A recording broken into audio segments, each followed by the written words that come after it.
Something went wrong beneath Stanford University in 1971.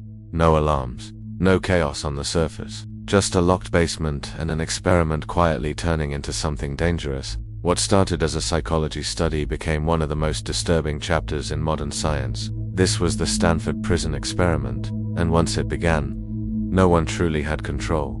Psychologist Philip Zimbardo wanted to see how ordinary people behave when given power or stripped of it. He recruited 24 young men who were mentally healthy, stable, and average by every measure. No criminal pasts, no warning signs. They were randomly split into two groups, guards and prisoners. A mock prison was built in the basement of Stanford's psychology building. From that moment on, the line between study and reality vanished. The prisoners weren't asked to show up. They were arrested at their homes by real police officers. Neighbors watched as they were handcuffed, searched, and driven away. Once inside the prison, they were blindfolded, fingerprinted, stripped of their clothes, and given uniforms marked only by numbers. Names were taken, identity was erased. They weren't students anymore, they were inmates.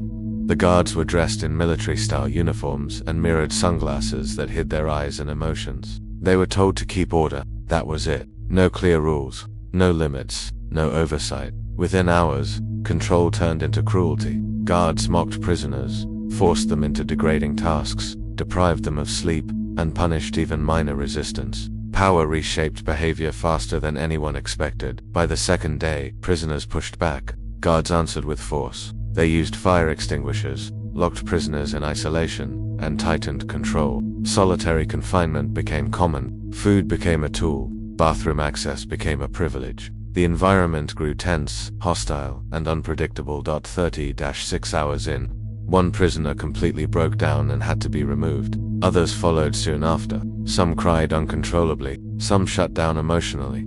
At the same time, guards grew colder and more aggressive, not because they were ordered to, but because the situation allowed it. Cruelty was rewarded, compassion disappeared. The most unsettling part came from the man running the study. Philip Zimbardo stopped behaving like a researcher. He stepped into the role of prison superintendent and allowed the abuse to continue. He justified it. The experiment was meant to last 2 weeks. It collapsed after 6 days only because an outside observer finally confronted him and demanded it end. The damage didn't stop when the experiment did. Participants showed signs of trauma long afterward. The study became infamous, not for what it proved, but for what it exposed. How quickly morality can collapse when authority goes unchecked. Today, it stands as a warning. This experiment would never be approved now, and it shouldn't have been approved then.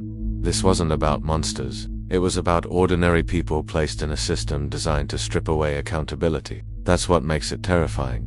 If you want more stories where science crosses the line and reality turns dark, subscribe to Vivarium, like this video, and follow the channel.